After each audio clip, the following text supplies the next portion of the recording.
Guys, இன்றைக்கி நம்ம என்ன பார்க்க போகிறோம் அப்படின்னா, காலிஃப்ளவர் வச்சு ஒரு சூப்பரான ரைஸ் ரெசிபி தான் பார்க்க போகிறோம். அதுக்கு ஃபஸ்ட்டு நம்ம காலிஃப்ளவர் எடுத்துகிட்டு அதை பொடி பொடியாக கட் பண்ணி எடுத்துக்கோங்க. அதை வந்து ஒரு சுடுதண்ணியில் போட்டு நல்லா வேக வச்சு உப்பு போட்டு வேக வச்சு எடுத்துக்கோங்க. ஸோ அது நல்லா வெந்ததுக்கப்புறம் ஒரு பாத்திரத்தில் மாற்றி வச்சுருங்க.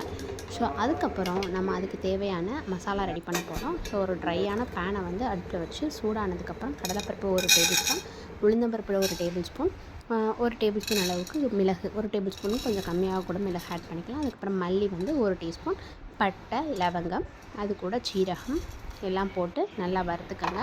ஸோ அது கூட வந்து நீங்கள் ஒரு 2 பல் அளவுக்கு பூண்டை வந்து தோல் உரிச்சு எடுத்து அதையும் ஆட் பண்ணிக்கோங்க.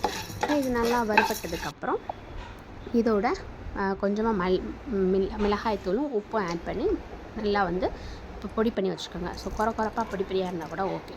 ஸோ அதுக்கப்புறம் ஒரு பேனில் எண்ணெய் ஊற்றி கடுகு, உளுந்தம்பருப்பு, வெங்காயம், ஒரே ஒரு வரமிளகா, கொஞ்சமாக கருவேப்பிலை, தட்டி வச்சுருக்க பூண்டு போட்டு அது கூட நம்ம கட் பண்ணி வச்சுருக்க ஆல்ரெடி நம்ம வேக வச்சுருக்க அந்த காலிஃப்ளவர் ஆட் பண்ணிவிட்டு நம்ம அரைச்சி வச்சுருக்க அந்த மசாலாவை ஆட் பண்ணிக்க போகிறோம்.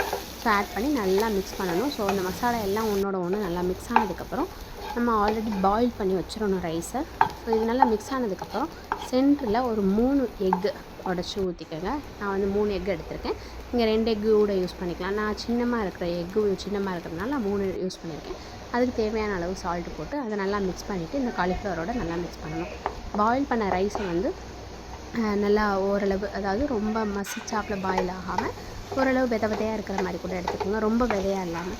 ஸோ இது நல்லா மிக்ஸ் ஆனதுக்கப்புறம் நம்ம பாயில் பண்ண ரைஸை இதில் போட்டு மிக்ஸ் பண்ணி ஸ்கூலுக்கு லஞ்ச் பாக்ஸ் ரெசிபி கொடுத்துடலாம். நீங்களும் சாப்பிட்லாம். ரொம்பவே டேஸ்டியாக, ரொம்பவே அல்டிமேட்டாக இருக்கும். காலிஃப்ளவரை வந்து இன்னுமே பொடி பொடியாக கட் பண்ணிக்கோங்க. நான் கொஞ்சம் பெருசாக கட் பண்ணியிருக்கேன்.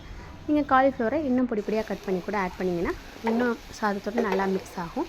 ஸோ கண்டிப்பாக ட்ரை பண்ணி பார்த்துட்டு எப்படி இருக்குன்னு கமெண்ட் பண்ணுங்கள். நம்மளோட சேனலை ஃபஸ்ட் டைம் பார்க்குறீங்க அப்படின்னா உங்களோட சேனலை சப்ஸ்கிரைப் பண்ணிட்டு பக்கத்தில் இருக்க பெல் ஐக்கானை கிளிக் பண்ணுங்கள். இந்த வீடியோ பிடிச்சிச்சுன்னா லைக் பண்ணுங்கள். கடைசியாக மல்லி இலை தூவி நம்ம வந்து சர்வ் பண்ணிட வேண்டியதான்.